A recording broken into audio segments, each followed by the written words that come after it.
Hello, everyone. Can you hear me? Okay, welcome to the IXLA show. Okay, thank you. Welcome to the IXLA showcase. It's a pleasure to be here with you, and I hope you will enjoy the presentation. I thank you, ID for Africa organization, to make this event happen. Before I begin, I would like to introduce myself and the company. My name is Paolo Costantini. I'm the product manager in IXLA. IXLA is an Italian company specialized in ID personalization printer. Since 70 years, IXLA design and produce desktop laser printer for ID card and passport. Today, I'm going to talk about card passport personalization, card and passport personalization in decentralized application. Our core technology is laser. Laser is used since a long time in ID application to include level 1 security features into the document. Laser engraving in permanent and anti-counterfeiting. So far, the main limitation of laser is the monochrome printing. In the last few years, a new demands of a combination of laser and color is becoming an issue. We will present today our proposal to combine color and laser on card and passport on small desktop devices, ideal for decentralized application. So let me share with you a short video introducing the IXLA company and our new product designed to approach the growing demand of combination of laser and color. So now I think I have to share my video. Okay. Here we go. ID for Africa 2020. Marathon of Innovations. Graphics personalization with laser and color. Technology behind it and updates. IXLA is a technology partner specialized in the design and manufacturing of laser equipment for secure credential personalization of cards and passports, decentralized and centralized issuance with both laser and retransfer inkjet technology.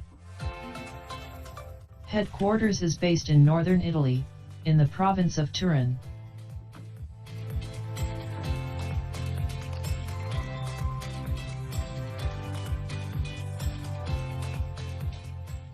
Company profile. The company was founded in 2003. At present it counts 30 employees. With almost 3,000 systems installed in over 50 countries, IXLA is supported by local operations for sales and technical support in Miami, USA, Singapore, and Buenos Aires. IXLA provides equipment for the industry of passports and secure cards, leveraging the experience of a high-skilled team with strong knowledge in laser, integration, software, and applications. We are organized to support partners by the services required to deploy and maintain critical solutions, ensuring efficiency and business continuity.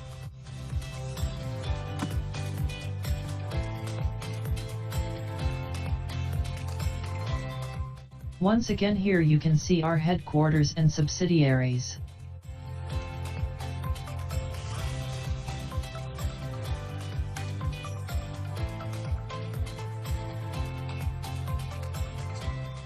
Laser, ID personalization. Laser is now a consolidated technology that is growing for a number of reasons. Flexibility, as it works for payment cards, government cards, and passports. Ability to work on multiple materials and add variable security features. No consumables, no waste, overall low cost of operations. Absence of mechanical interaction. Reliability, stability, and performance. Ability to produce high-resolution graphics.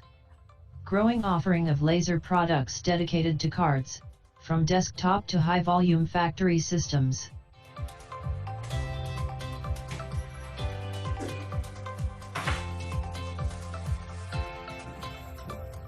So laser is fast and flexible, affordable to buy and operate, low maintenance, long life. Relatively easy to use. Why then the late explosion of its use? Laser is monochrome and grayscale. We would like to offer solutions to combine color and retransfer.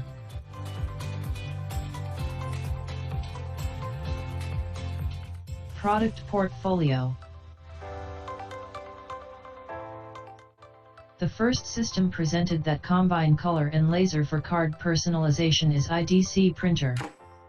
The IDC laser is designed to be part of a modular system made by a card printer, a laser engraving unit and an optional card laminator.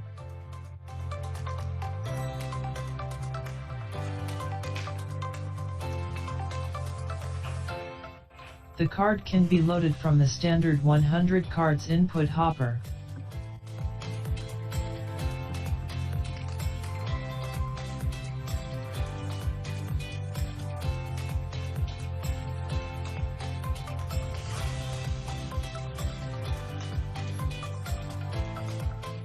The engraving position of the card allows also the preliminary offset verification by the vision system, before executing the laser engraving. The auto-positioning camera system ensures proper position accuracy of graphic element on the card. With IDC printer it is also possible to combine laser to secure color. Laser adds a grayscale photo ID engraved into the card body behind the color photo ID. This extends the lifespan of the cards in case the color ID photo is damaged and prevents anyone from altering the photo ID.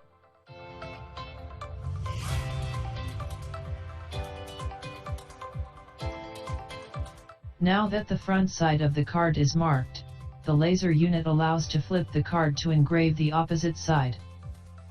The lamination unit is an optional module of thermal transfer method of the IDC system that provides of thin and thick laminates, ensuring secure adhesion to different card materials such as PVC, PC, PET, PETG. Color and laser will definitely reinforce security of your ID documents.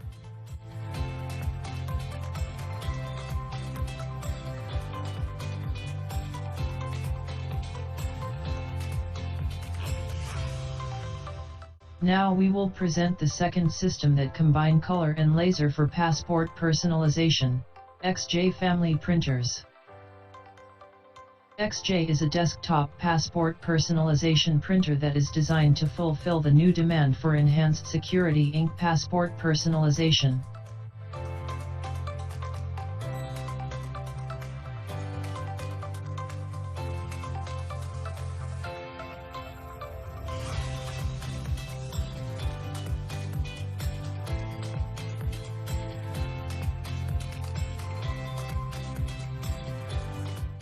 It integrates an inkjet printing module that allows to print data and color images on the paper page of the new generation of e-passport.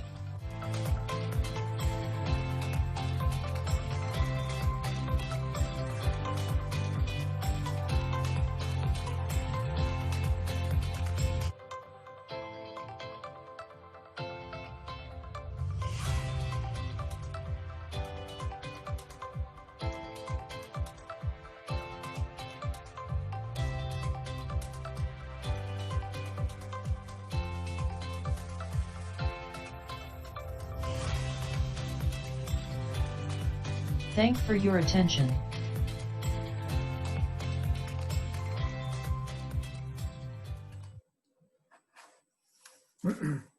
Okay, so this was the video, and this was our intention to present the new product that we have in our catalog. So the product that are combining color and laser security features. Of course, IDC and XJ are not the only product available in our portfolio. So I invite you to visit our virtual booth in ID for Africa platform, so you can see all our product line. And of course, I'm available for any questions or indication or additional information.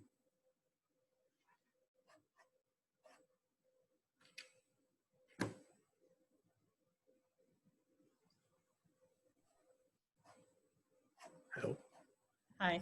Okay, so now there's some questions from the audience. So somebody's asked, can you speak about the speed of ID card personalization? How many per hour can you produce? It looked slow in the video, or perhaps that is just illustration. Well, if we are talking about IDC, so the printer that is combining Coro and laser, we have two versions available. We have the IDC3 that is using a 3 watts laser source, and IDC6 that is using a 6 watt laser source. So in terms of performance, it's only when we talk about laser and performance, we have to consider the layout. So the layout will make a huge difference. But let's say that the throughput of these two systems is, let's say, 30, 40 cards per hour for the small one, IDC3, and up to 60, 90 cards per hour for IDC6, depending by the card's layout and the options installed. Thanks. And so another question is, in what order do you do electronic and laser engraving personalization? I assume you're able to embed smart cards. Right, correct. That's a good question. So the workflow, the ideal workflow is feed the card in the color printer, chip encoding, color printing, laser engraving, and at the end, the lamination. That is an optional device. So the ideal sequence is chip personalization, color printing, then laser. Excellent. So somebody's asked, what is the lifetime and durability of the color image? By that, they mean the underlying black and white laser will have longer lifetime, question mark? Exactly, that's the purpose. So to define the average lifetime of a color printed card, we have to consider the environmental condition, the stress that the card is subject to. But anyhow, the laser is potentially endless as durability because it's a thermal effect in the core of the polycarbonate substrate, while the color printing is an overlay. In order to make the color printing secure, we combine two. So we can put an additional laser printing under the color printing. So in case scratches or time will remove the overlay from the card and make the color printing less visible, the laser persists and so will make the picture always visible. It's quite usual to see color printed cards with the color picture and the ghost image on the side made with laser. This is an option, so you can have the color printing, the main portrait picture with color, so with the color printer, and the ghost image on the side. An alternative is to combine and overlap the two.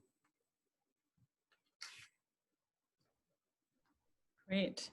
And so another question is, would the color and laser personalized card last for 10 years?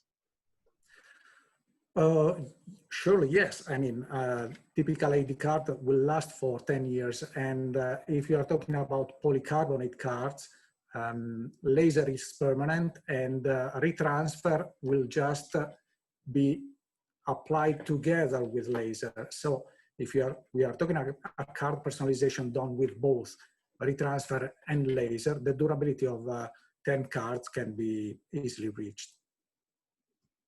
Excellent. Okay, so talking about the weather, under what office climate can the machines operate? Temperature/humidity. What happens upon power cuts? Well, and this is, as you can see in the video, we are talking about office printer for decentralized applications. So this system has been designed for office environment. We, of course, fulfill with all the regulation and certification. So let's say that the environmental condition for a system like this is between 15 and 35 degrees with a maximum humidity of 80%. But we consider the ideal environment, the office environment, has been designed for office environment, and we take care also the noise level of a printer like this. It's almost fanless and noiseless. Excellent. So somebody has asked, the IDC printer will have consumables to print color? Yes, the color is made by ribbons. So it's a pure retransfer printer. So there are two ribbons that work together to put the color printing on the card. Cool. And so somebody's asked, can you laser into PVC cards without modifications? Well, this laser, we spend lots of R&D resources in order to fulfill the laser engraving on PVC cards. Of course, laser and engraving is an interaction between laser finish and the card body material. So a tuning of laser engraving, a fine tuning of laser engraving may be needed, but it's not so complicated, and this laser, the IDC particularly, is suitable for PVC cards. Great, and we have one last question. I was hoping you could compare the different color laser engraving technologies on the market. How long has your technology been on the market, and who is using it? Wow, that's the last question. It's killing me. Okay, let's say that we are on the market since as IXLA brand since 17 years. At the beginning, we were mainly laser source manufacturer. So in our product portfolio, you will find laser that we buy from the market and laser that we manufacture. I would say that the two main technology that we are using in our printers are fiber laser and diode pumped solid state is a laser source that we design and produce internally. Thank you so much, Mauro, and thank you. You did come on first, but thank you for doing that. You're welcome. Anything you want to share with the audience before you leave? Well, I thank you all the audience, and I thank you ID for Africa for the opportunity. Thank you so much. It has been a pleasure. Thank you, Mauro. Thank you. Okay, so moving on to our next stop. We have from OVD Kinegram. Please turn your videos, please. Yes, hello. Hi. So we have Daniel Holliger, Ilya Hoffman, and Thomas Felder, and they're all presenting from OVD Kinegram from different locations. And so, yeah, I'll just let you guys take the floor. Okay, Mishka, we would like to ask you to show our video. We have pre-recorded it as we are in different locations, but we worked together and we prepared the whole information we wanted to provide together. And at the end, we are coming back to give you some replies on the questions. Thank you for showing it.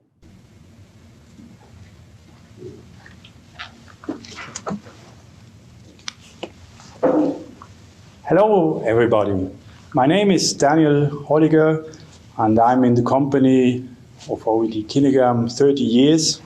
And I'm looking into Africa since more than 20 years. I'm really happy to panel the discussion about how we can assure that investments into security are really paying off. And this topic is interesting from my point of view and also important. And I'm glad that for this panel, I could not only get support from my two colleagues, which I'm going to present in a few minutes, but also we have direct voices from Africa gathered, where they came up with specific questions which we would like to hear and to discuss here. Let me present briefly OVD Kinegram first. OVD Kinegram started in the mid-80s with a new technology, the Kinegram technology. This Kinegram technology is exclusively reserved for government applications. And today we are happy that we can supply our technology in more than 110 countries worldwide. Among these 110 countries, there are 30 countries even here on the African continent, which is a huge success and which shows how important this is for us. We have here in this panel, we want to discuss a bit how can we make government documents more secure, specifically when you think about passports, ID cards, driver license, but we're also securing banknotes. In this panel, we want to address a few specific questions, not the big documents. We have some interesting solutions for some niche markets, which I think it's not only niche markets, really important that we talk about that. I'm glad that I have the support, as I mentioned, the support of two colleagues. One colleague is Ilya Hoffmann, the other is Thomas Felder.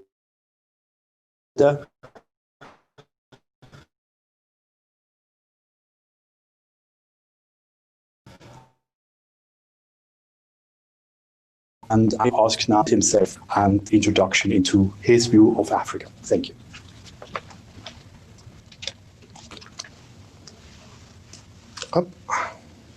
Daniel, thank you very much for this short presentation. My name is Ilya Hoffmann. I'm responsible for West Africa as well as a part of East Africa.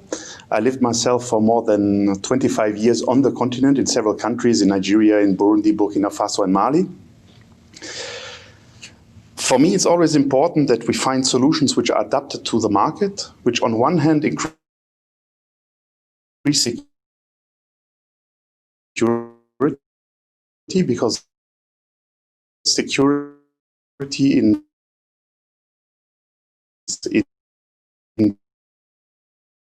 basically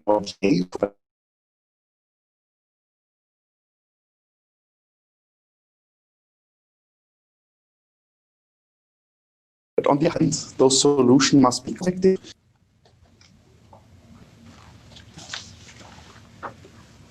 Thank you very much, Ilya. That was a brief introduction. I would like now to present Thomas Felder. This is our other expert in this field. Thomas, please come on stage.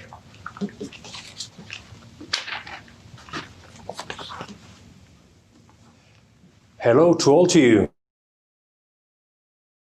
Buen dia, bonjour. My name is Thomas Felder, and I'm obviously also with OVD Kinegram. I am covering the Southern African part and also Mauritius. I have been exposed to the African continent for a long time, since '96, in high security print, focusing on technical solutions on, inks, paper, and machinery. So I'm glad to be here and then also work together with you on custom-tailored solutions for the African market. So thank you very much.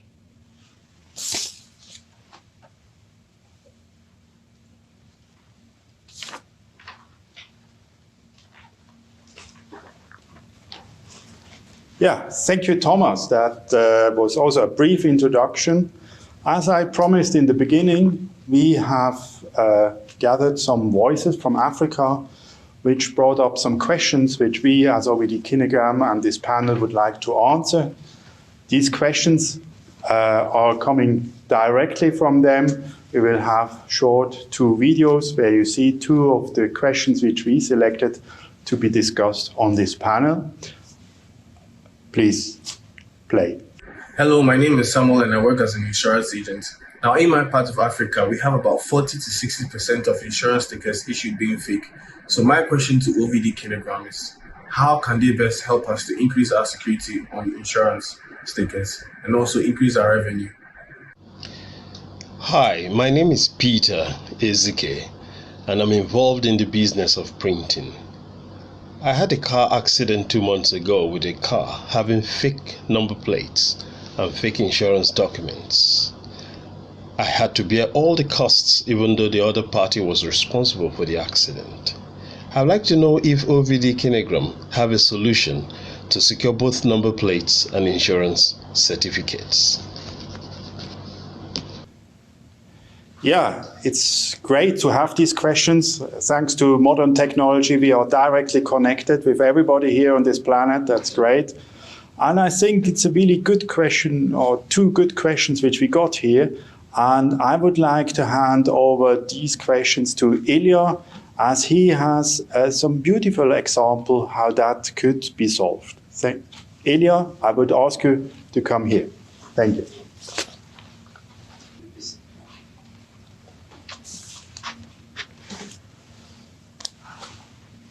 Daniel, thank you very much for handing over the panel. I would like to say thank you to Samuel as well as to Peter. I always say that security always comes with a price, but in general, the benefits or the revenue generated by fighting against fakes and fraudulent documents outweigh by far the cost of an implementation of such a solution. Here in this case, we have two perfect examples how fake and fraudulent documents are affecting, on one hand, personal people, like Peter, for example, who had a personal loss. And on the other hand, it's affecting an insurance because we have a loss of revenue here. So to come back to your questions, if we have solutions which are addressing those problems, I think, yes, we have, and I would like to present it to you, not in detail, but because we're a little bit short of time. But later on, if you have any questions, just get in touch with us in the chat and we will answer your questions. To address those problems, we have developed the Kinegram Move solution, which you can see here, and we will see it now in a more detailed way. So what you can see here is a brochure of our Kinegram Move solution. It's a very flexible product. Basically, it was developed for automotive application, for number plates, as well as for windshield labels. But we have now noticed that you can even use it on containers. We made all the tests for this. You can use it for building certificates or for any kind of time of self-tax certification. The Kinegram Move is basically supplied on an A4 sheet, which you can see here. That's a standard size, but we can do all shapes and sizes. Be aware of this. This is just an example. We have here an example of a personalized move here, which you can see. This has been personalized on a commercially available laser toner printer. So there's nothing special about it. You have no investments in new equipment. You can use it right away. What makes this sticker so special is definitely the technology we are using, which is not holographic. It's a kinographic technology, which we are owner of. It has an extremely strong visual. I'm not sure you can see it under these light conditions. And this allows the police officer to filter out easily in very bad conditions by night or when it's raining, for example. From a very far distance, you can see that's an original sticker or not. Once the Move sticker is applied on the windshield, which we can see here, so the plastic foil is basically what we can see. It's basically simulating a windshield label, so the label is from behind. You can see here that the personalization is completely protected. There is no air bubbles on it. And once I want to remove it and, for example, falsify it, first of all, it's very difficult to move, but it has a partial release effect. So if I really tear it off, the whole sticker falls apart. Another advantage of the sticker is definitely the personalization, which you can do not only in color, but you can, for example, integrate a QR code here. And for the police officers, then very easy, once he has filled that out, the cars where he has a doubt is to make a more precise check on it, to check the digital, check it against a database. I will give you a quick example here on how it's done. We have developed an application for this. Just a second. Basically, you read the QR code. The QR code is read. And here it shows you all the data of the car. For example, if it's a station wagon, what the color it is, or whatever information you want to put in the QR code. This is absolutely possible to do it. On the African continent, we have introduced this solution to several countries, either as protection for the number plates, either as windshield stickers, especially for insurances or tax certification, but as well as a little e-move sticker, which is there to certify that somebody is legal in a country. It's a little sticker where it was very important for the personalization to be really protected. Just a little sticker you glue in the passport. Thank you very much.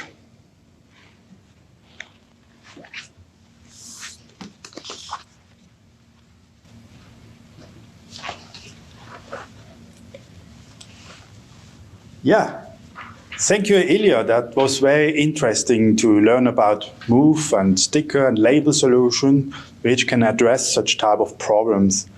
Time is running, so I want to allow 2 other questions from Africa actually to be discussed on this panel, and I invite you now to look at these 2 next questions.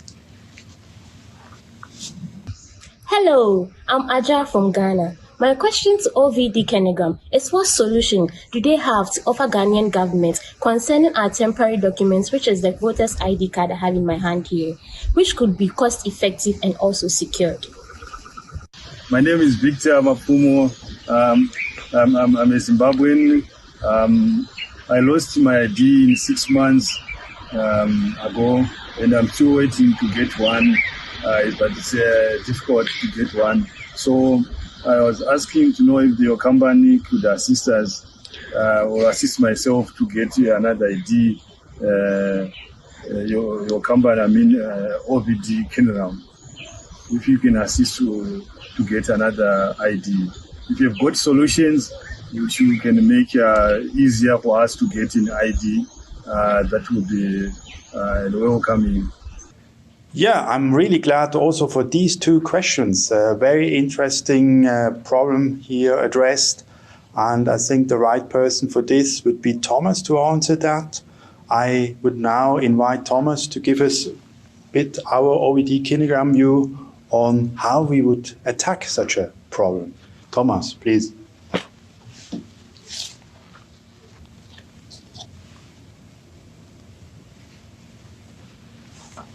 Thanks, Daniel, for handing over, and thanks, Victor, for this excellent question. We have, at OVD Kinegram, have thought and spent a lot of time in coming up with a solution for this topic.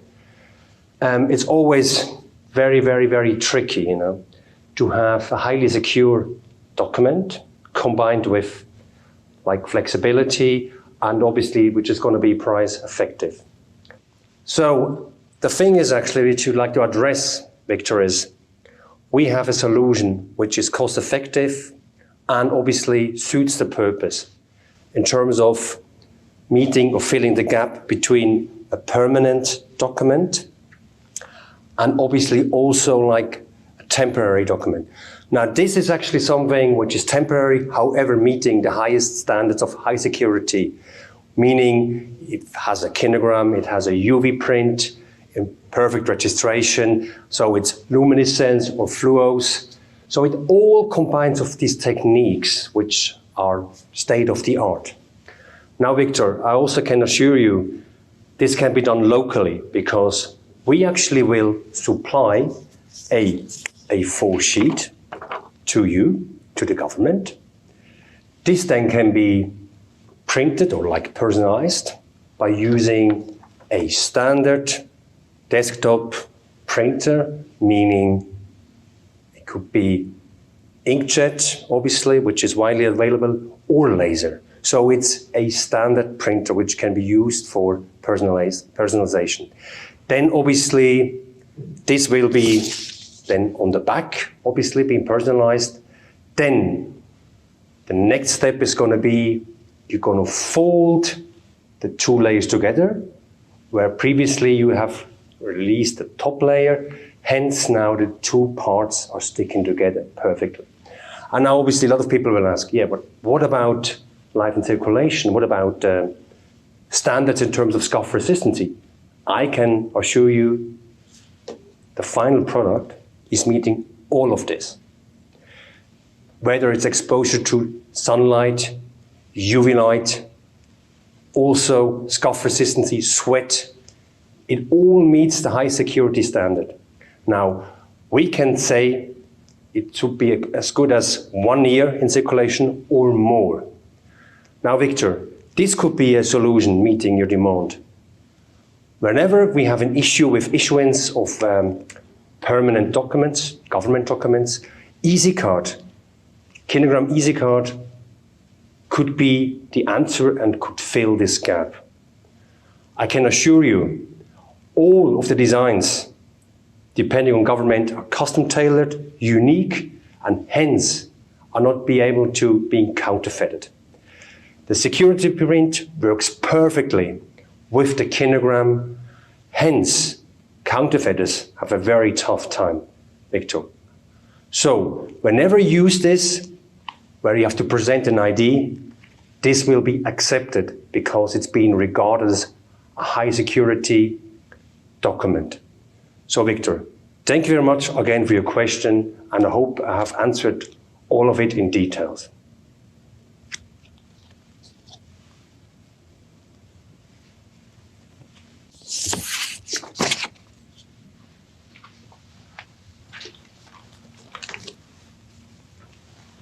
Yeah, thank you, Thomas. It was really great to learn about EasyCard, our newest baby and new concept.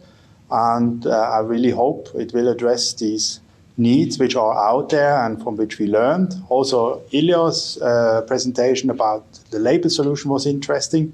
Now we have some time to have a look into the chat. Meanwhile, we have got some questions through the chat. Thank you out there who are all listening to us. And we would take up some of these questions now.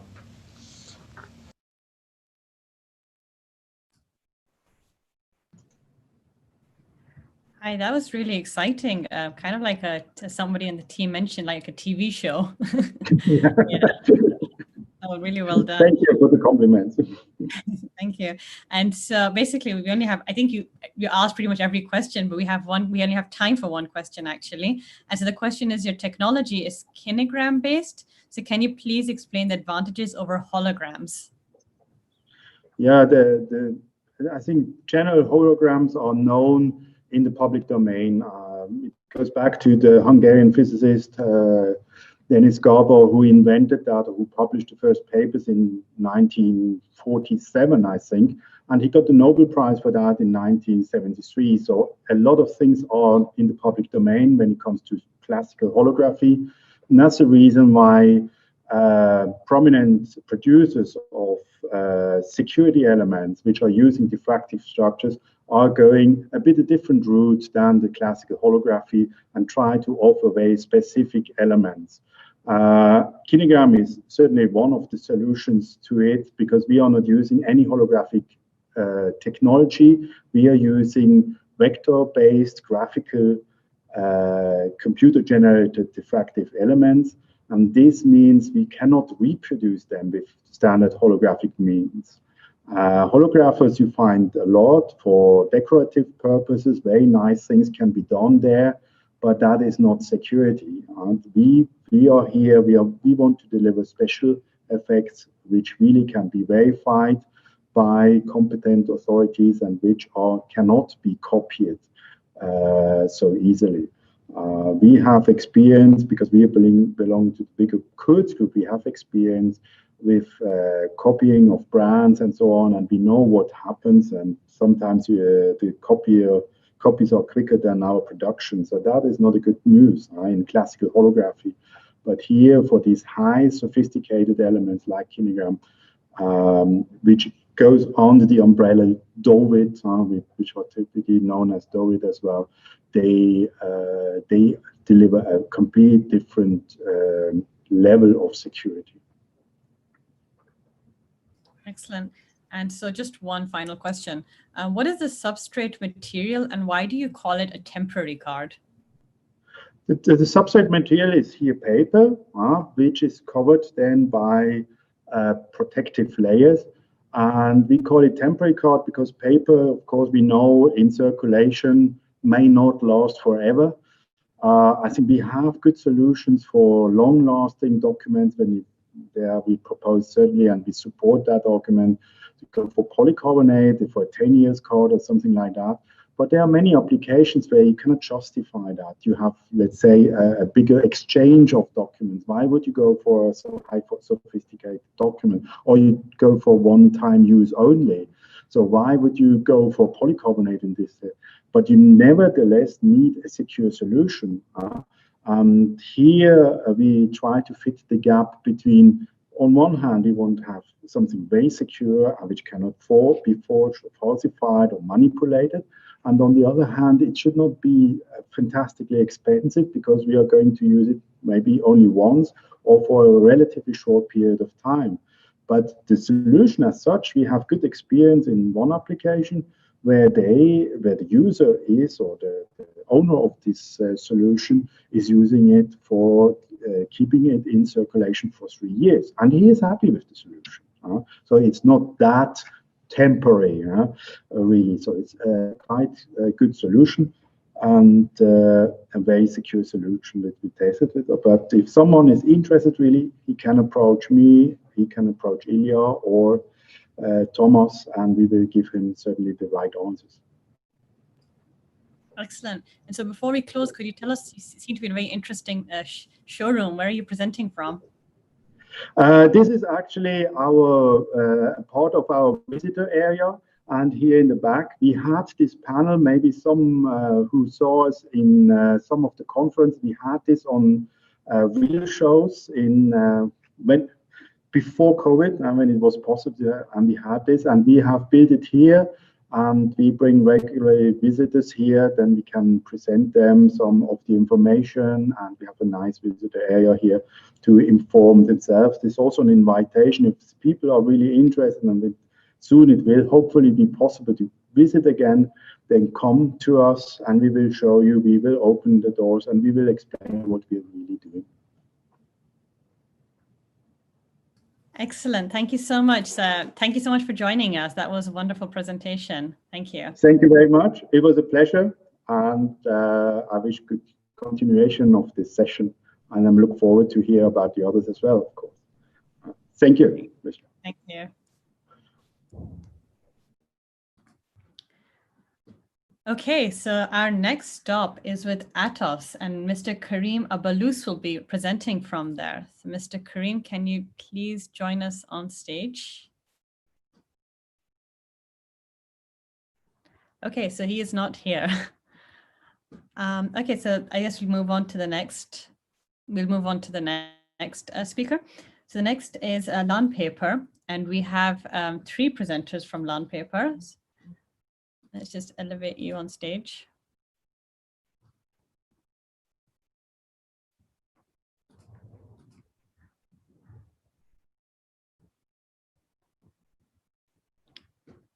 Excellent. Welcome, Christian, and welcome, Stefan. And so please let us know where you're presenting from, and the stage is yours. Yeah, thank you very much, Mishka. You see me now here in front of our factory, by the way, which is in beautiful Lahnstein. It is in Germany, and it is the junction of 2 very important rivers in Germany, River Rhine and River Mosel, very famous for its vineyards as well, and World Heritage, by the way. So quite a nice region. And that is where we manufacture one part of the solution we would like to present you now with the following show.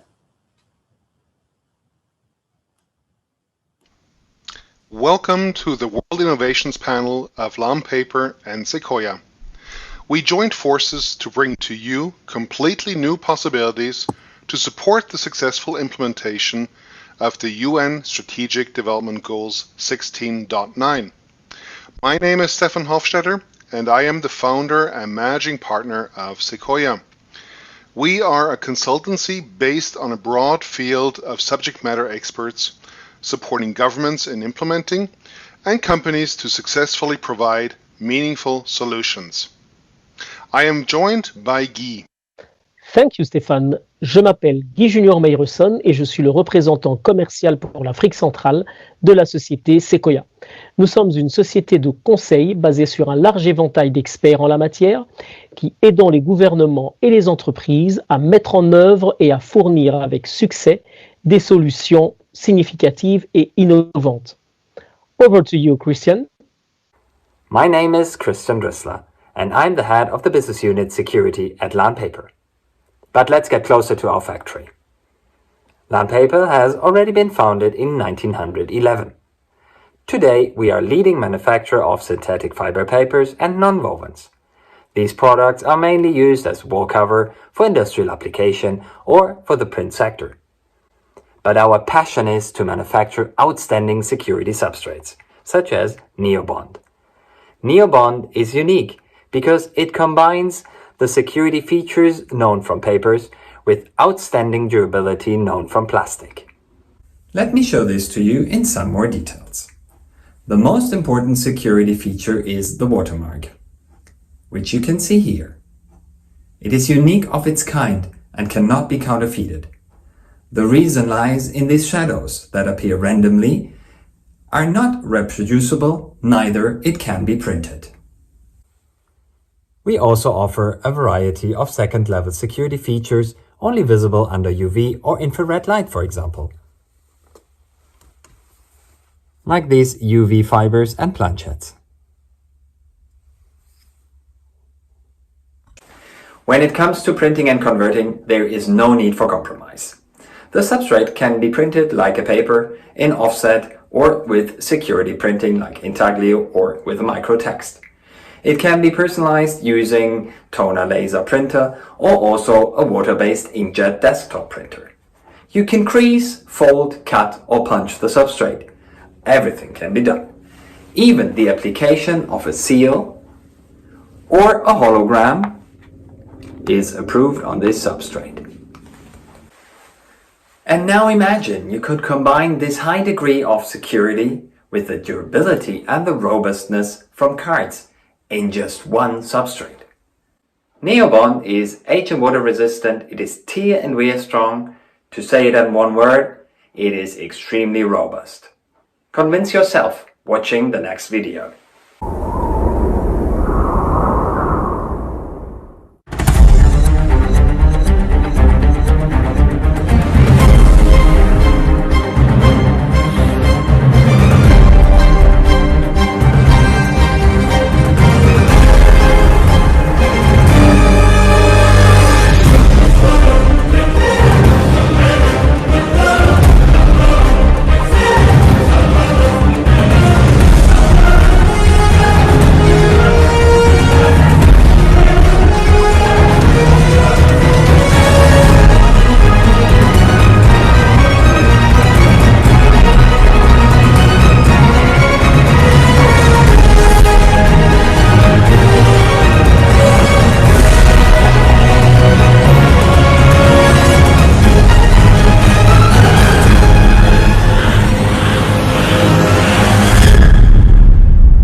Wow, wasn't that impressive?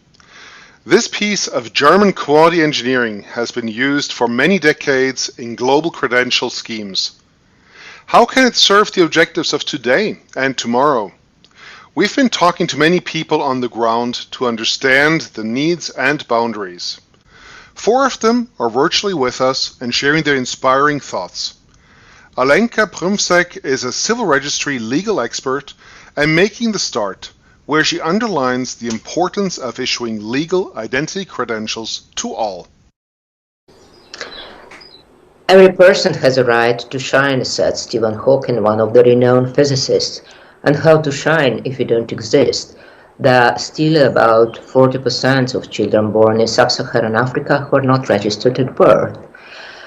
And to be registered at birth is a child's personal right. It's a matter of legal identity of a child. Every state has an obligation to secure an efficient system of registration and to issue the certificate. If we are buying a golden coin, then we request from the vendor to give us the certificate on authenticity. So in case of a newborn child, there would also need to be a standard that every child has a credential about the mere existence. It's not a matter of access to the rights only, it's a matter of dignity. A face, an inspiring person, very well known to the ID for Africa community is Emmanuel Brown. His point is that solutions must be open, adapted to the situation, and affordable. It is estimated that over 1 billion people around the world are unable to prove their identity, with over half living in Africa. No legal ID means no access to health, education, social protection, and other vital services such as opening a bank account or claiming property ownership. There is a fresh wind of positive change blowing across the African continent's identification landscape that is changing the huge identityless population situation.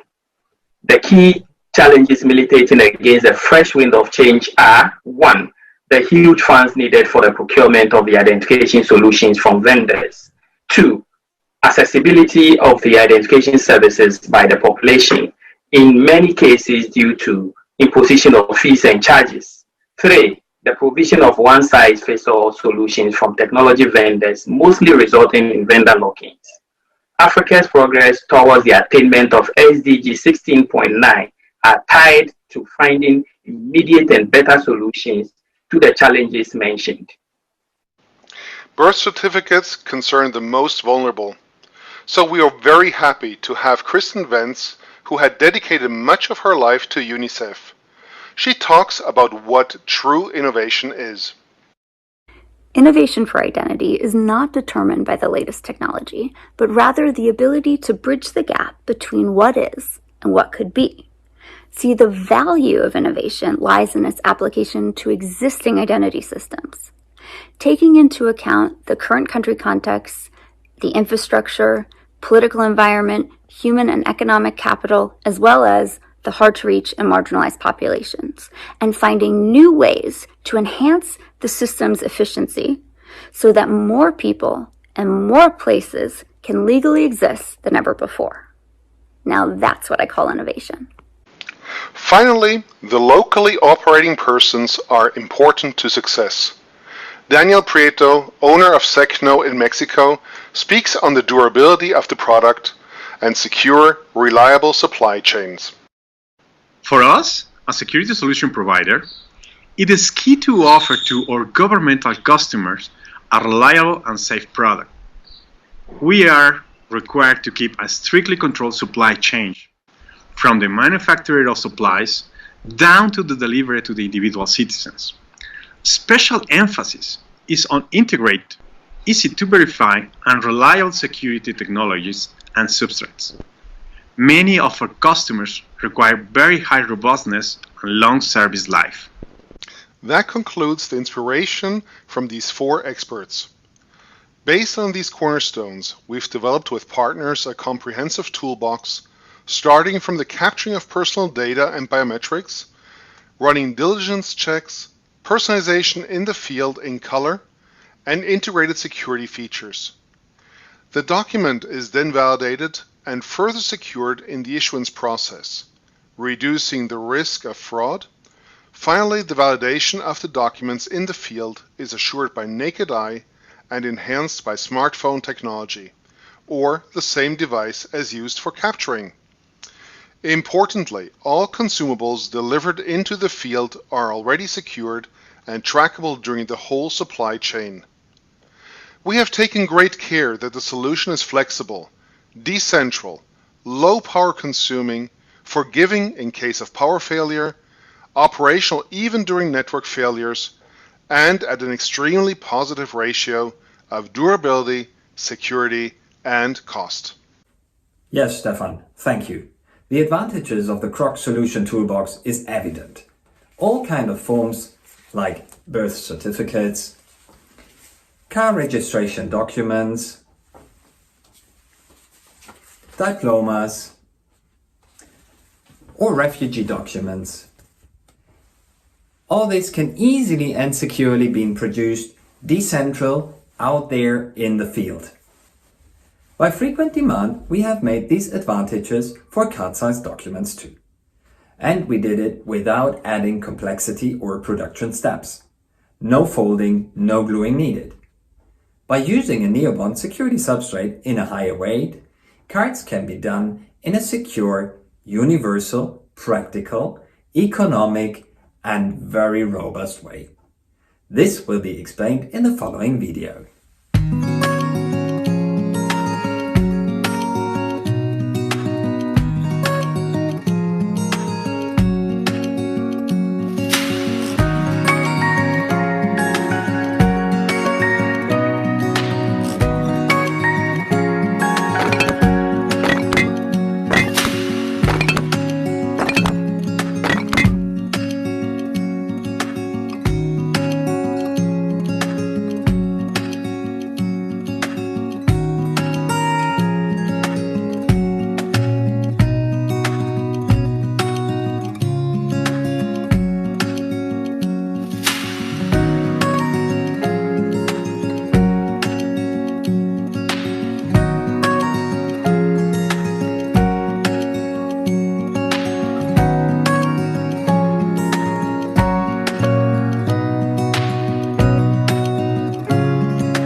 you could see, high-performance documents, flexible issuance, adapted to a demanding systems environment, and all this at moderate cost is possible.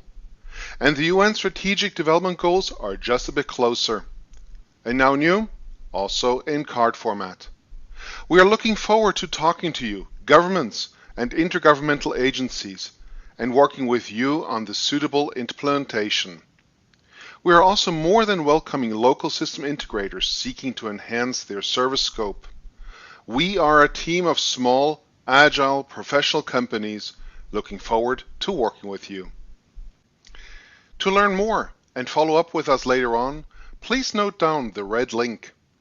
It guides you to a microsite with movies, documentations, all our contact details, and you can win prizes. La site est en français aussi. It has far more information than we can host on VOVA. Thank you very much for watching.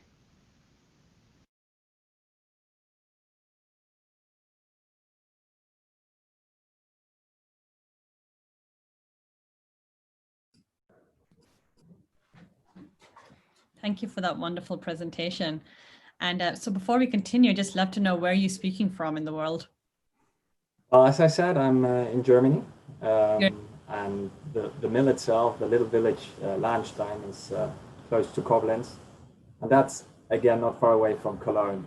I think that's known to everyone. So that's where I'm based. So I'm currently in Cologne. And Stefan, we see the trees. Where are you? Yeah, out in the snow. Now I'm close to Zurich in Switzerland. And our colleague Guy had some family urgency, so he can't join us. He is usually based in Belgium and in Congo. Wonderful. Okay, so we do have some questions from the audience. One person is asked, can you tell me more about the resistance of the document in fire? Sure. So resistance is very important for us, and that is, in fact, the key argument for the substrate itself. Fire, that's really tough. That's tough for human beings as well as for a substrate. So we can add a fire retardant, which is making the substrate itself more resistant. And that is done with fire retardancy. Yeah. Excellent. And another question from the audience is that, has any country used your substrate for printing and issuing birth certificates? And do you think it would be cost effective? Okay, so there is, in fact, there are some pilot projects, and these are supporting the UN Sustainable Development Goals 16.9, and we are focusing on birth certificates. As I said, it's a pilot, so unfortunately I can disclose this. But yeah, we are targeting this, and with regard to the cost effectiveness, yes, I mean, you've seen the entire concept, and the key is really to make the concept as efficient as possible, also with regard to the cost. So it's not that far away from known cost basis. Great. And so we have to move on to the next session. So if you want to have some closing remarks, something you want to say to the people attending the session right now. So just from my side, thank you very much to the audience for listening. Thank you to you, the organizers. Yeah, it's a good opportunity, and I'm really looking forward to next year and then have the personal visits again. Stefan, maybe you'd like to add something to that. Well, thank you, Mishka, for hosting this, for moderating. Thanks to all that have already joined us, and very good discussions so far, and we're looking forward to many more. We're still here till tomorrow evening, obviously. So thank you very much. Yeah, and anybody who's interested can contact either of you in the exhibitor booth on HUVA. So you're available till tomorrow. So yeah. We are. Thank you. Absolutely. Thank you, Mishka.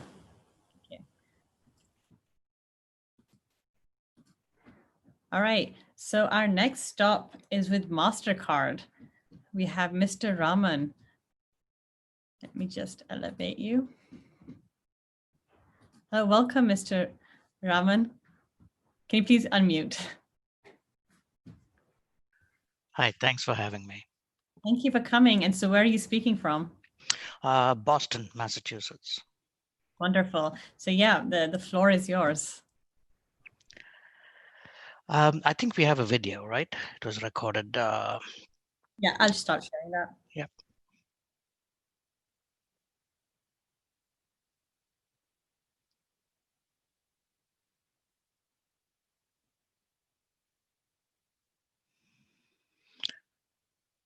Yes, it was recorded.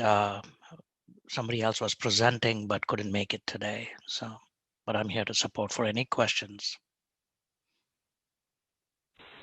Hi, my name is Przemek Plaszczałek, and I'm a solutions engineer with the humanitarian and development team at Mastercard, presenting on emerging technologies and privacy by design in the digital identity space at ID for Africa virtual booth. Governments, NGOs, foundations, UN agencies, and private sector partners all recognize that access to basic services can elevate marginalized individuals and families. This is even more important today as entire communities work to recover, rebuild, and adapt to a new way of personal interactions in all corners of the world. This year's COVID-19 pandemic has highlighted the need for digital identity solutions that leverage existing infrastructure, protect health and privacy at the same time, promote inclusion and flexibility, enable remote access to services, and facilitate delegation of authority to others. We believe there's a way to create an open ecosystem where a secure, privacy-first, and cost-effective identity service could operate at the last mile. Imagine if someone like Fatima could walk into any health clinic and safely confirm her status. Imagine if her palm was enough to prove her entitlement for services, yet no image of her was stored. Imagine if she had no documents, yet she was able to establish trust and access financial services at a bank. Inclusive Identity for All is a privacy-first and cost-effective way to access services at the last mile, both online and offline. We do not store or transfer any sensitive data like photos or biometric templates, and instead create safe biometric tokens. Digital tokens are small in size, irreversible, and unusable without the individual's presence and permission. Such tokens can be stored in a completely decentralized fashion on a local device, smart card, or in form of a QR code. By identifying individuals with biometric tokens instead of names or photographs, we protect privacy and significantly reduce potential for misuse. Our key design principles enable deployment of inclusive identity in complex use cases where flexibility, inclusion, privacy, and adaptive technology matter the most. Inclusive ID can help your organization to redefine its privacy-first approach to biometrics and take full advantage of the convergence with the mobile world, which enables new operating models for digital identity and service delivery. Inclusive ID works on any smartphone with a camera and eliminates the need for proprietary hardware. By leveraging in-market devices, global standards, and transparent guidelines, we can open previously closed biometric solutions. Our infrastructure enables any smart device to become part of an open ecosystem for identity verification. Use of touchless biometric modalities like palm and fingerprints helps us promote safety, privacy, and facilitates inclusion for social and practical reasons. We empower individuals to say, I exist, I am here, and I am the same person, so that families can get the services they need when and where they need them. Inclusive ID offers a simple user experience and can be easily integrated into other mobile applications that want to leverage contactless biometrics. Use of QR code or smart card is optional and offers an ability for service providers to deploy a completely decentralized solution without a central data store. Some of the key identity interactions include enrollment, verification, identification, issuance of physical credentials like smart card or QR code, and creation of biometric tokens. Such tokens have proven to prevent fraud in the connected world today, and we believe that safe use of biometrics can be extended to the last mile. Some of the use cases worth mentioning include verification of membership or eligibility, use of digital identity from a safe distance, disbursement of high-value medications or goods, and confirming a number of actual in-person interactions that took place at the point of service. We would be amiss not to mention that the official unveiling of Mastercard Inclusive ID took place at last year's ID for Africa in Johannesburg. This year, we were selected as one of the finalists for the 2020 Mission Billion Challenge by the World Bank. Inclusive identity is fully aligned with Mastercard's digital identity principles. And now we will move to a demo and a walkthrough of the solution that will highlight a user enrollment and a user authentication. Since the solution is primarily to be used by service providers, this is an operator-led model, and the user interface and the graphics can be adjusted. Upon enrollment of the user, the service provider will initiate a biometric capture process where we utilize contactless capture for palm, which is more privacy enhancing than face, and usually a second modality, which could be face, and down the road, fingerprints, and possibly other modalities. A use of the smart card is optional, but can be enabled through contactless NFC capability. And at the end, the completion of the enrollment includes creation of a biometric token, read and write of data to the smart card, issuance possibly of a QR code, and lastly, the creation of the actual biometric token, which will be used for verification or identification purposes and can be stored, as mentioned, on a QR code, smart card, or stored on a mobile device. Upon successful enrollment, the user or the individual can return to the point of service or can meet with a mobile unit like a community health worker. For authentication purposes, the user will either present a physical credential, which could be a smart card or a QR code, if one was issued. The data from the smart card or QR code or from the mobile database will be compared to the live capture of one of the modalities, and the predictive matching that happens on the device itself does not require online connectivity, actually confirms the match or rejects the user at the end. For ID for Africa, the engagement with various partners we believe will help us to advance a technology that primarily benefits individuals above everything else, help us explore opportunities with open source platforms, secure partnerships for field pilots in 2021, promote collaboration on standards and interoperability in order to open up biometric ecosystems. Thank you for listening, and please do not hesitate to contact us, inclusiveidentity@mastercard.com. Thank you. And since Shemak couldn't be here today, I'm definitely in here to answer any questions that folks might have. Yeah, would you like to add anything to the video?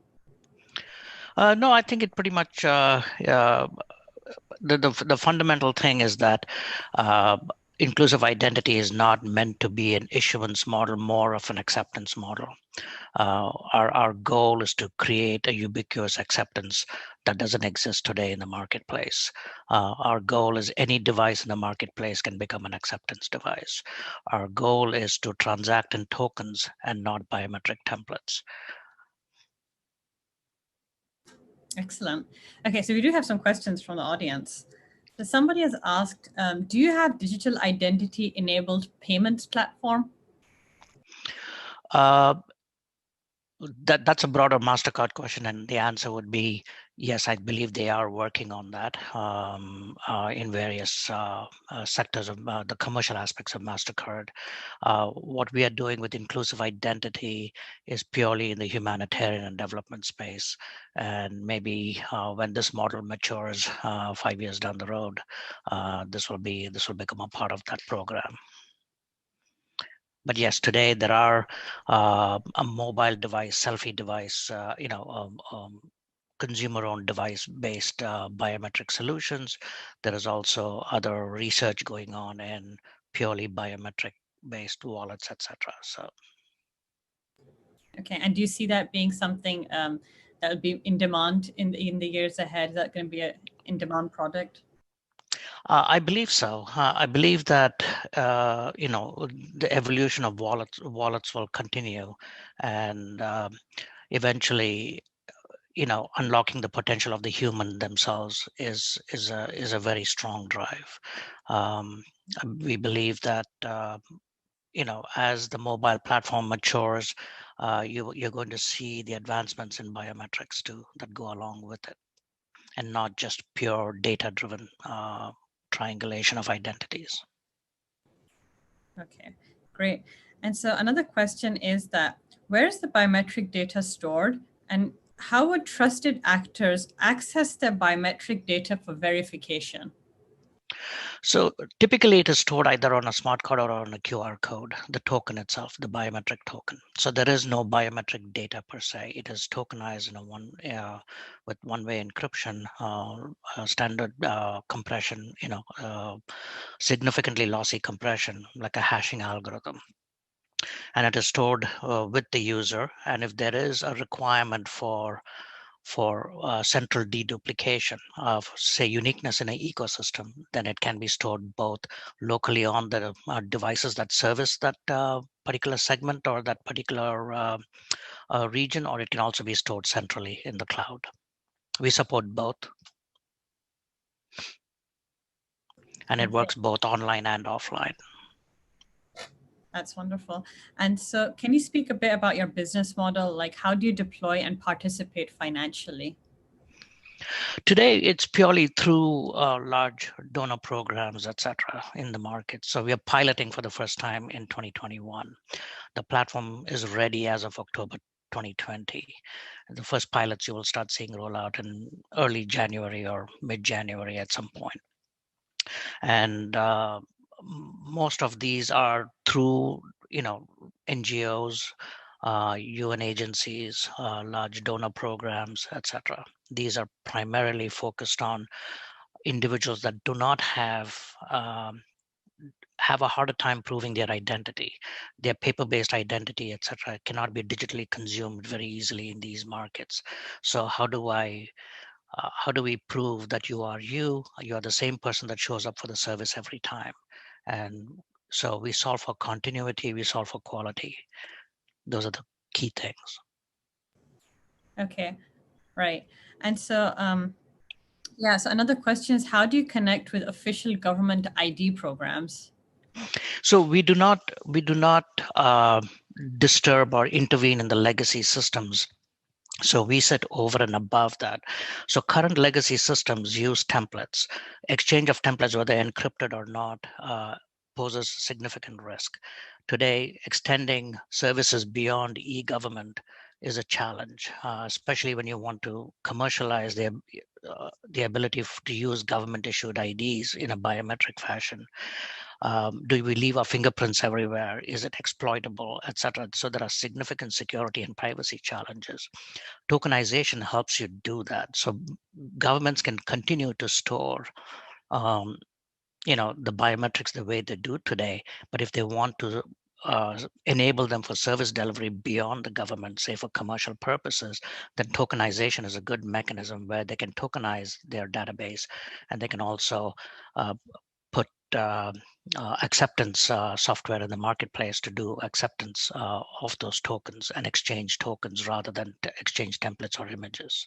So keep in mind that the actual acceptance software does not allow you to store an image or export an image. There are no endpoints for exporting images or templates. The only thing it produces is a token, and then you exchange that token to validate that token, whether with a card or whether with a central server.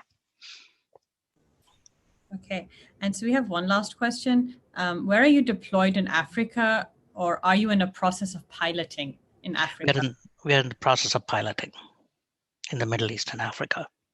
And you mentioned specifically which countries or regions? Yemen is one of them, and then we're looking at possibly Ethiopia or another country in Africa. Mauritania is another one that's coming up very shortly. Okay, wonderful. Yep, so that's all the questions we have. Thank you so much for joining us. You're welcome. Thank you for having me. Thank you. Okay, so our next stop is with Aware, and we have Mr. Kai Imgenberg. I hope I pronounced that correctly. Mr. Kai is next.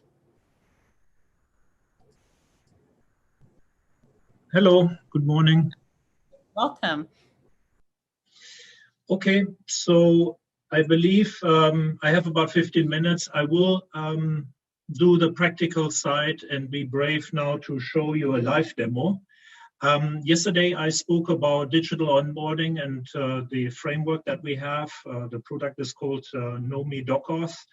And I will show you a couple of examples here to attack the system, essentially, to show the robustness of it, as well as the facial robustness of it. So from all the document security, we go now a step further to turning a document essentially in a digital record again. So this is very useful for background checks, crossing a border, visa control situations for governments, for example, but also private sector.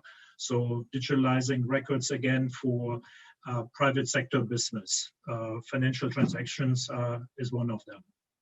Okay, so what I will try to do is I will stream my phone to you. So I just need to move the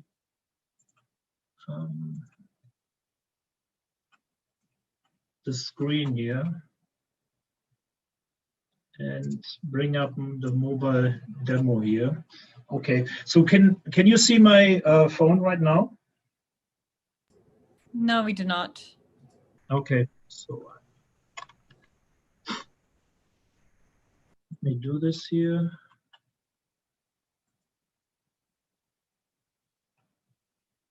Okay. Is it visible now? Yep, I can see your screen. Okay, great. So I'm going to show you essentially two mobile frameworks that we offer here that are part of our document validation authentication framework, although a true document authentication is very challenging because we don't use passport readers. So I'm going to use my mobile phone that I'm having here in my hand, and we're gonna process first electronic documents. So I want to show you crème de la crème, what is possible right now. So I'm a holder of a German passport, but also of a US document. And nowadays you're able to read out the smart card here. You are able to perform a passive and active authentication. That means we can make sure that the integrity of the data is there. And we can also assure that the chip hasn't been cloned. So it's essentially as a physical document, but just electronic, and you can be assured, and that's a really high level of document authentication, that the document is valid and hasn't been tampered with, nor has been substituted with a cloned document. Okay, so let me bring up the demo. So the tool that I'm using is a little bit laggy, so that means you get the data to you a little bit laggy. For security purposes, what we do here in the demo, and it's a framework, it can be consumed by a government or by a private industry player, such as a bank, for example. For security purposes, in order to read out the details on the chip, we mandate here in the process to enter the passport number, date of birth, and date of expiry. It's not streamed to you, but it's entered on here. It's on my phone. So what I can do is now, I can read out the details by just hitting on the start of the verification button here. And as you can see, I get requested to scan the document, and what I'm doing right now, I'm powering the chip and I'm reading out the LDS, the logical data group of the chip, it immediately starts the facial capturing part. So there's a lot of technology here. So we see a subject, we see a face is too close, too far, but most importantly, we can detect if a person is alive or not. So all I have to do here in the solution is really just hold it into the face.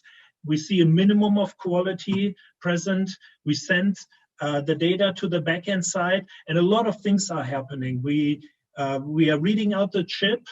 We are affirming active and passively that the person is alive.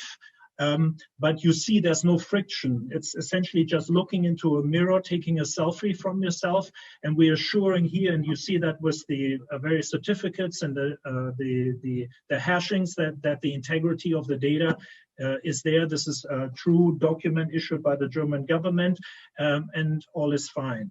I can't swipe to the text data, so I can show you a little bit. So we're reading out also the MRZ and all the other details, but that's my live personal data, so I don't want to stream and share that with you.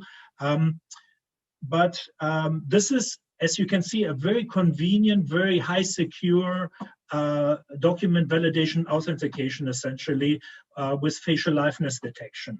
And I'm going to show you that also in a second, I would be not alive. If I would be a spoof, we would reject that transaction. I'm going to show that to you also in a second. I just want to mention something about the facial matching score. It's a statistical value. We're a biometric company, so we've been in business for 25 years. We're supporting 4 modalities. We're doing mobile front ends, ABIS solution, criminal and civil. But what has happened, and probably also in part with the COVID crisis, that the need and the interest of governments as well as private sector for digital onboarding and remote validation in a self-sufficient scenario. I'm here in Bedford, Massachusetts, in the office right now to authenticate yourself. So here you have a solution to validate the authenticity of a document with very high security, but also making sure that the subject is alive, and you taking away a long line of your bank branch or a long line in a visa enrollment center with a digital solution. So it's very future pointing, and it's convenient, it's secure, and you can decrease operational costs because you can have people now enroll to travel to Australia, for example, from their home, and that's pretty amazing, I find. So on the facial matching score, it's a statistical value, just that you understand the interpretation of it. We set a facial matching threshold as 3 being very high robust. 3 means the likelihood that my face on the document, which I read out of the chip, was the live face, the likelihood that the 2 facial images are not from the same person is 1 divided by 10 to the power of 5. So that's 1 out of a 10,000 chance that the face that you see there and the face that you see here in the other stream right now are not from the same person is very marginal, very limited. Plus you have obviously all this data now, and you could do background checks, which actually we provided the solution already to a customer, and they're doing that. So before travelers are coming to that country, they use the face data captured in this process to do watch list search and background checks. Okay. So what I will do again is I want to show you a little bit what we can do around the face. We invested as a company really 3 years of intense research to have a seamless facial authentication and spoof detection capability, just using a visual light sensor or RGB sensor. So typically, very, very robust and modern solutions, they're actually using infrared or near-infrared sensors, but that is easy in a sense because near-infrared sees the heat of the face, and you can sort of easily identify that the person is alive or not. We are now able, with a lot of research and good database that we have over the years built, to figure out if something is wrong with the face. We essentially can see if you have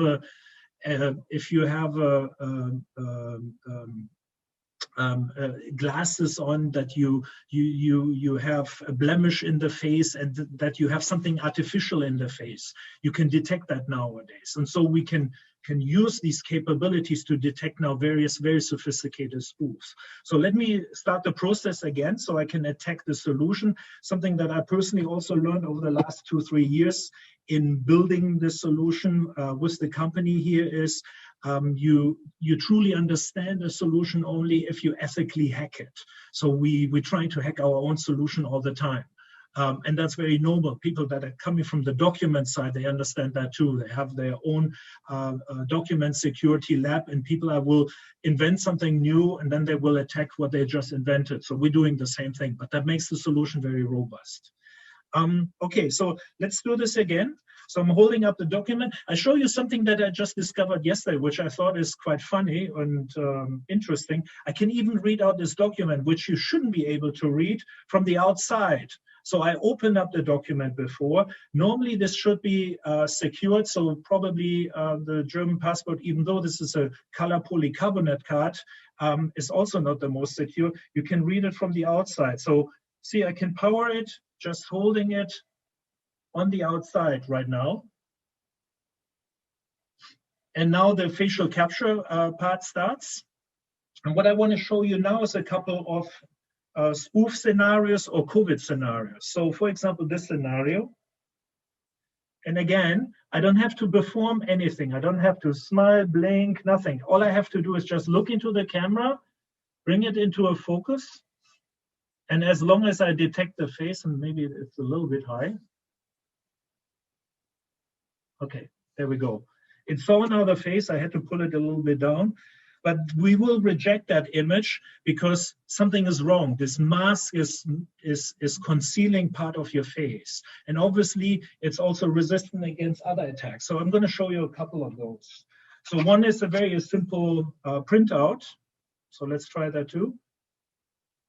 So just holding it up. Bring it to focus. And we can see it's a very simple attack, obviously, that something is wrong with that. Let's try something, trying to imposter something with this here. So I'm going to be Kim Kardashian in this case. This is a 2D mask. There are holes inside so I can see what's happening.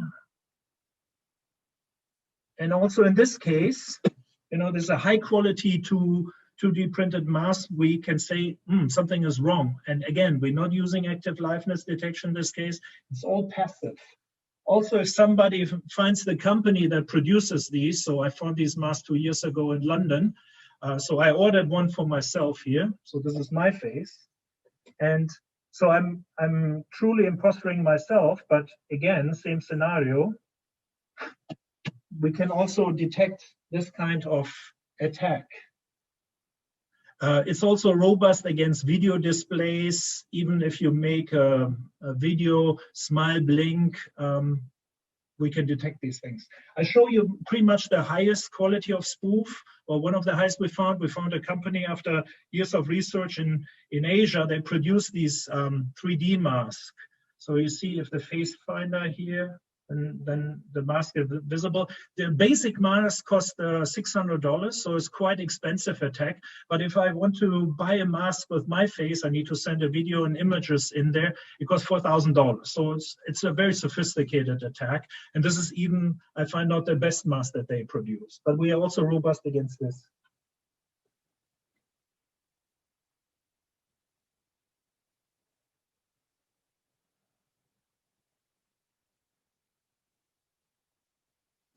Okay, so I have to bring it in focus. I have very small eye holes here, and you see we are robust against that. And to prove that the whole thing is working, I'm just gonna hit retry and put my face now up. So now it's capturing me and processing me and doing the verification step, and you're digitally onboarded and verified. So that is state of the art probably right now. If I would use my US passport, I noticed with the US passport, they probably have aluminum foil in the outside cover here, I can't even read the chip out. I need to open the booklet. I need to know where the chip is. That's a little bit also a usability issue. But then you can also read out the data from an electronic document. So let's go a little bit document level down. So machine readable zone-based document or MRTD document. I have two examples here. So again, I need to be ethical hacker. So I created a hack. You can't see that here probably. Like this here, you can see it. So this is a document I just found on the internet, and it's on the other side, I noticed. So here's my face just substituted in here. You're going to see it in 1 second. And I have here a very old Visage demo passport. So I'm going to show you OCR reading. So in this case, we don't do the near-field communication powering the chip and reading out the data. All we do in this case is capturing the visual inspection zone, capturing the machine-readable zone down here, validating the document and the authenticity to a certain degree. We can do some things on that level right now. And then sending the image, the captured image, quality assured, obviously, to the backend system, capturing my face again, perform the same facial spoof liveness detection that I just demonstrated, and match the two, okay? So that is what we think right now, state of the art for an OCR document. So I'm going to show you now a spoof attempt, document spoof attempt on both cases. So let me start with the Visage document, and I'm going to stand up because it's easier to capture. So I'm going to bring up a different demo. That's this here. So we can assign a username to it. I can even assign various workflows and level of spoof detection in it. I have configured a document type, single type, because it's only one page, right? It's not like an ID card, which we also can validate both sides. We will capture by hitting the verify ID document. So let me get up a little bit. That's easier then.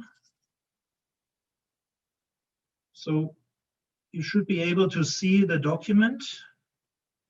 I bring it to focus.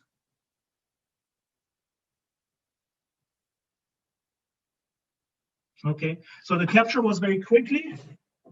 So there is also some quality assurance that happens in this capture process. So maybe this person is in the auditorium. That would be pretty interesting. It's probably a former Visage employee. You have the opportunity here in the demo also to recapture, but I just will hit OK and then try to match my face with this and then see what we detect or not detect on the document side. So very quick again.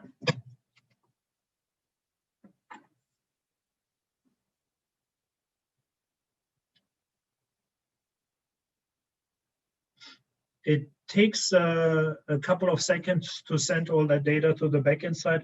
We need to capture a high resolution image to make sure that we can authenticate the document. So you see the facial matching score is very low. The threshold is 3. We are way beyond that, and also the document reading failed. Let me see if we could read some information. Yeah, we could perform some OCR reading, but you see nationality is Utopia, and some other information is just off. We couldn't validate this document. We are working on reading microtext also right now, so it requires that a high quality image can be captured. And we also are starting to read a hologram. So we had OVD Kinegram talking about it. So we have also some capabilities to see the position of a hologram and if a hologram is present on the document, okay? The final step is just showing you this here. Also, this document will be rejected. So let me bring that up. For that, I definitely have to get up. I made a really big copy here.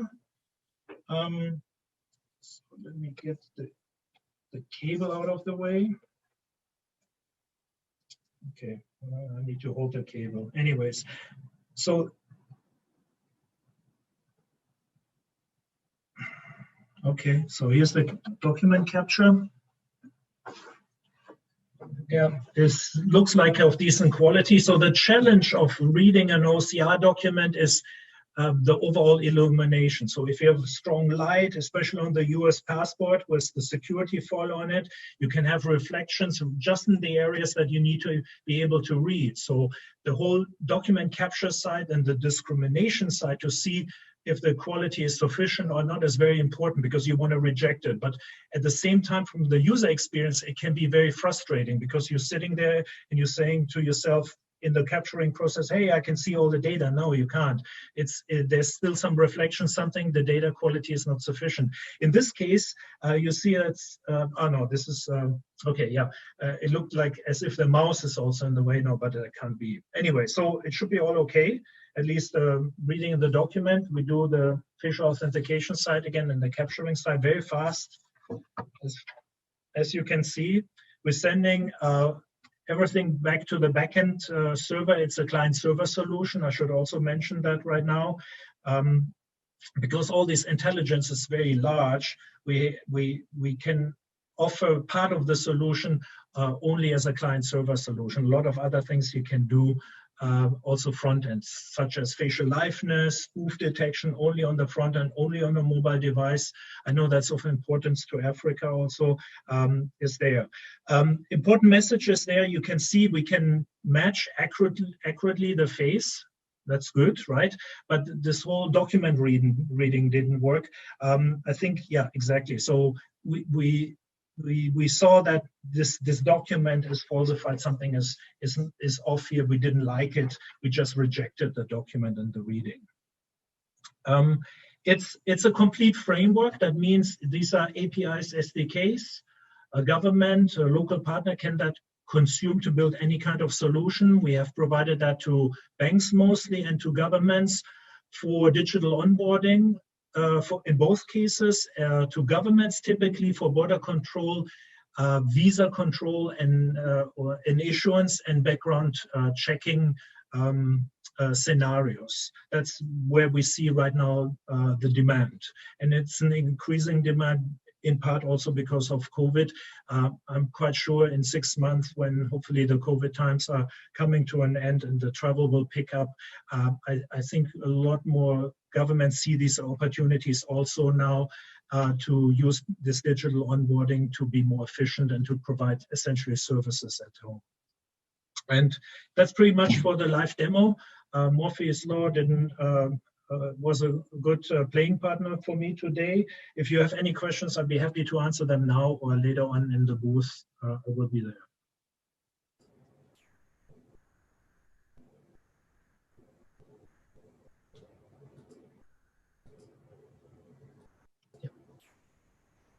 Thank you. That was very interactive. Really enjoyed that. And we definitely love the face masks. And so there is just one question. We are actually out of time, but if you could answer this really quick. The person has asked that, I assume you are a US-based company where the driver's license is the de facto ID. Have you had any implementation where you onboard people and then after they give you consent, you access DMV database records to validate and vet? From then on, this becomes a trusted digital ID on a mobile phone. Why have we not heard about his solution in the USA? That's a good question. So since I'm Director International Sales, I'm not dealing so much in the US other than having my colleagues here and selling here.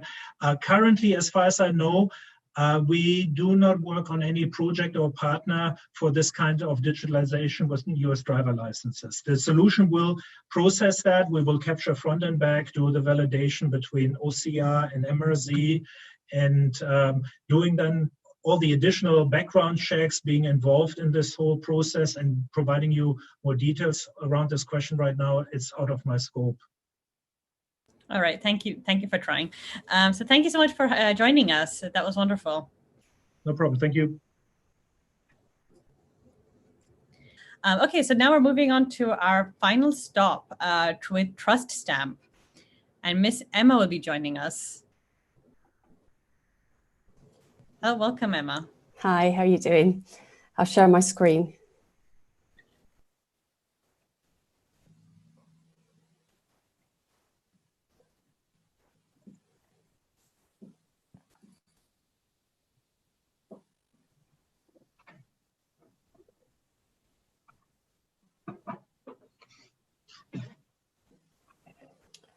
Okay, can you see my slides?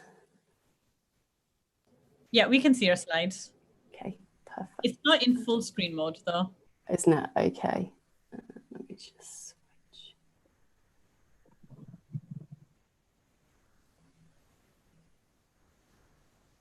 Full screen mode now? No? Yeah, but you need to swap displays. Swap displays, yeah. Okay. How are we doing now?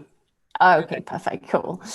Good afternoon, everybody. My name's Emma Lindley. I work for Chief Commercial Officer for a company called TrustStamp.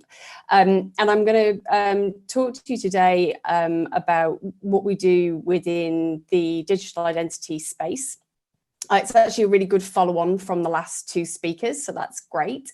Because it actually combines, and one of our key partners is actually Mastercard, but it actually combines some of what the last two speakers have been talking about. So it actually gives me quite a familiar platform to talk from. So as a few people have talked about today, we have a huge problem in the identity space. There's a huge amount and increasing risk of identity fraud and huge losses to identity fraud. We also have a huge amount of people in the world that have no digital identity or have no identity whatsoever. So we have about 1 billion people that have no identity. And that has a huge amount of ongoing risks in terms of them not being able to access things like healthcare or basic financial services. So the impact of them not having identity documentation and being able to prove their identity has a huge impact to them.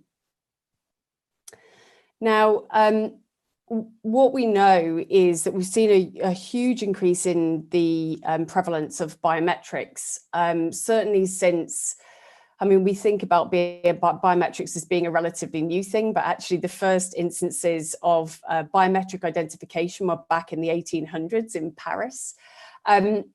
But we've really recently seen, since 2013, the increase of biometrics used, particularly around smartphone applications, around the advent of the fingerprint recognition within the Apple iPhone.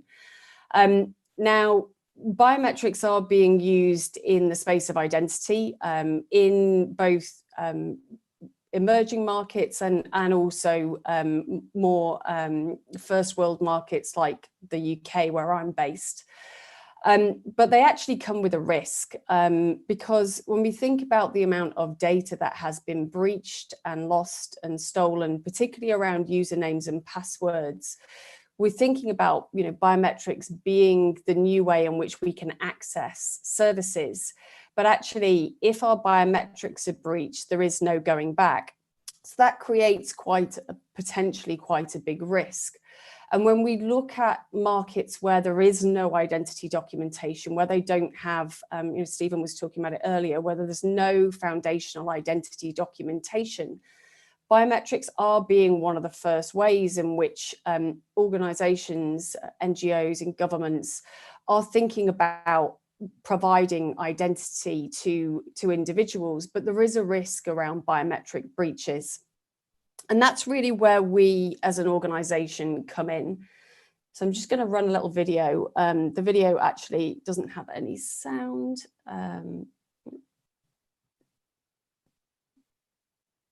But I'm just going to talk over the top of it. So it actually follows on from the last two presenters, because we as an organization, as an end-to-end solution, do provide some of the document validation. We do provide biometrics, but really where what I want to talk about today is how we protect those biometrics and how do we take biometric templates and turn them into something that actually can't be stolen, can't be reversed. And, you know, if it ever got breached by stolen by an attacker, it actually wouldn't be usable to them. So in terms of the technology that we provide end to end, imagine, you know, you're setting up an account opening process, perhaps providing your name, you're setting a username and a password. We do the liveness checking. I think the last speaker was talking about that. So you can do that within a smartphone. This is where the biometric is being taken. So we're checking for the liveness, and within that, we're taking the biometric. We can also validate the identity document through the optical character recognition within any kind of device, smartphone device. And we do the comparisons between the face, and if the identity document is available, we'll check, you know, all the spoofability within that document, check the security features within that document. But this is the bit that I wanted to talk about today. This is where we take that data, we take the biometric data, and we do a one-way transformation process on that data.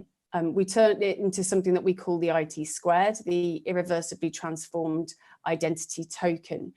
And this token, what it means is it actually allows those biometrics to continue to be used, but actually to be secure and also to be privacy enhancing. I'm just going to move on to the next slide. I'll just talk about that in a bit more detail. So what is the IT squared? Well, essentially, it takes the biometric template and we do something which is called a lossy compression. I'll go into it too much detail, but essentially we remove a lot of the data. We compress it down to a very, very small byte size. So it means that that data actually can't be reversed back into the biometric, but we use AI to, and essentially we turn it into a data token. We use AI, and this AI can predictively compare for likeness of the tokens. So essentially it behaves like it's the biometric data, but without having the risk and the issues around the security of that, potentially that data being breached. So how do we do it? Well, we can take biometric data from pretty much any source. We can turn it into the tokens. But what it does is it extends, and Raman was talking about this, it extends biometrics into scenarios where perhaps organizations might have been concerned about using them before because of the issues around security and the issues around privacy. You know, KYC and anti-money laundering checks in relation to due diligence when people are opening financial services accounts, humanitarian aid distribution, facility and transport access, medical and education records, and a huge amount more. And so what these tokens do, because they take, you know, they go into a new secure domain, they allow biometrics, the usability of biometrics to be extended into these additional domains without the risk around privacy and security. So this is just the sample enrollment process, which I'll talk you through. And then I've actually got a later enrollment process, which I can give you a little bit more detail around. So essentially, a user would take a secure selfie. This could be a micro image. And then the AI applies multiple proof of life and checks that it is a real person. And when I say that the user takes a secure selfie, that could also be done on an agent's device. The secure selfie could be taken. We turn that into one of these IT squareds. And then the IT squareds can be stored and deduplicated against whenever they see a new IT2 and whenever a new face match is done when somebody comes back. And essentially what we're saying is it's the same person that we're coming to see back for this particular transaction, so that the organization or the NGO or the government can say, okay, well, we're going to allow, or, you know, not allow, or we're going to have a new enrollment for that person within this particular context. The IT squareds can also be saved onto a smart card or a QR code and be given to the user for authentication offline. So they also work within the offline environment. So we just talked about there the actual enrollment and then the deduplication. And the deduplication can be done in an offline environment. It can be done on an offline device for millions of records within an offline environment. So it's specifically targeted to that last mile scenario. It can also have, work with an agent login and also do customer authentication. So it can just be for a one-to-one match as well. So you can see there's a huge amount of applications, but each time that this is being done, it's using the IT squared and it's not using a biometric itself. So it has all the usability, but it also is privacy and security enhancing. So I'm just going to talk you through a scenario of how perhaps a farmer might be using this within a field environment. So stage one here, the farmer would ask for enrollment. That might be to get some kind of subsidy or something along those lines. The enrollment agent would record the location and also the picture of the farmer. That would be turned off into a token and sent off to TrustStamp, the endpoint, and we would process that enrollment data. Now, it's important when I say that we as TrustStamp would process that data.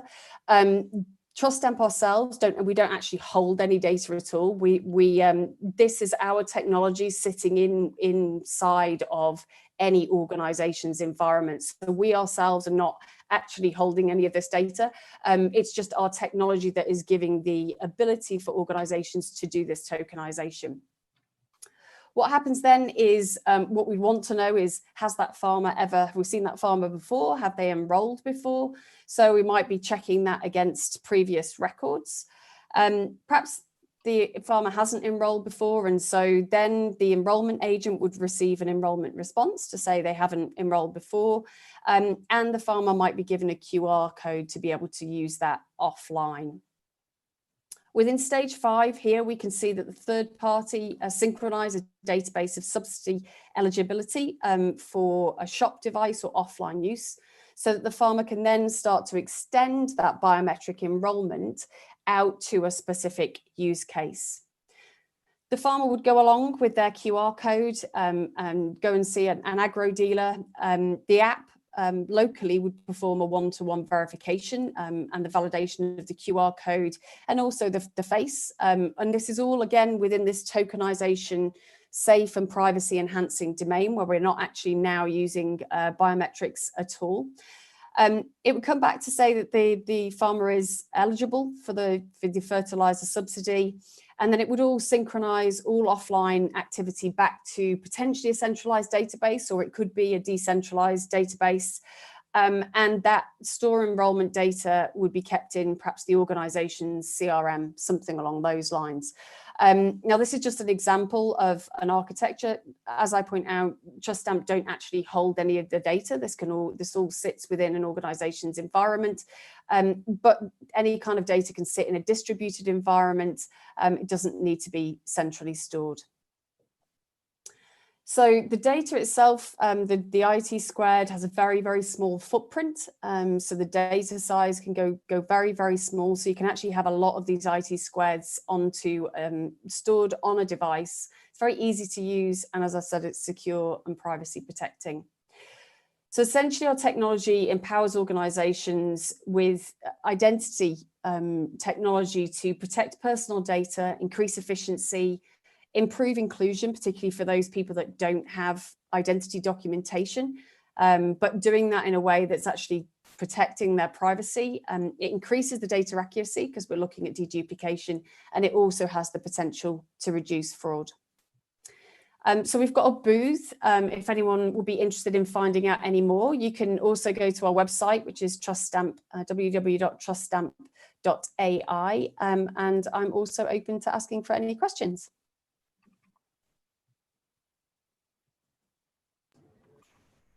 Thank you, Emma. That was wonderful. We do have some questions. So first off, Mr. James Irving has asked, my organization is considering using tokens for a social aid program using face as the basis. We are worried about how the tokens can be changed as we upgrade the technology. It seems like we would need to re-enroll if the technology is upgraded or changed. Since we don't keep the images, what do you recommend we do? So I don't know the specific use case, and if they're not keeping the biometric images themselves, I mean, I don't know what kind of tokenization they're doing. I know within our scenario, we obviously allow organizations in terms of upgrading. I don't know if he's talking about moving to a different technology provider or within the same provider. Obviously, if it's within the same provider, our recommendation would be that the provider should be able to allow them just to upgrade. There shouldn't have to be a re-enrollment process. Okay. And so another question is, I noticed from your video, your liveness seems to be an active response. Does that require the enrollee to do something, or do you have a more passive way to do liveness? So we can do, so we don't do passive liveness. We do, so the user can take a selfie. So particularly in scenarios where data is an issue, the cost of data is an issue. We allow organizations to do selfie capture. That doesn't necessarily do the liveness, but it works better in those scenarios where data and data cost might be an issue. But we do the active liveness because we found that is has better security. Okay, and so that's all the questions. Oh, sorry, we do have another question popped up. So, okay, so James again, he's asking for a follow-up on his earlier question. He says we are thinking of storing the biometric tokenized similar to your technology or your technology. So how do you deal with upgrades of the technology if you don't store images? So if it's the same technology, you would, within our environment, an upgrade of our technology, you would not, I mean, I can't speak to other providers, but within our technology, you would not need to re-enroll users. Okay, so that, all right, so I think they're kind of wondering, like, since you don't store images, so how does that work? Since we don't store images. So since we don't store images, I understand now. So, so the organization themselves would store the tokens. So we're not actually storing the data. That's not to say an organization couldn't store the images. So for example, in that scenario, I mean, our clients don't actually store images. However, it is possible for a client to store images, but they could take those images and put them into some kind of completely offline cold storage if they wanted to.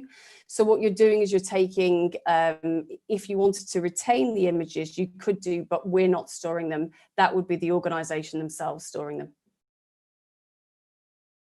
All right, I hope that answers James' questions. Yeah, I'm at the booth, so if he wants to have a chat with me in more detail. If you're listening, okay, anybody who's interested in asking Emma any further questions, you can obviously reach out to her on the Hoover platform.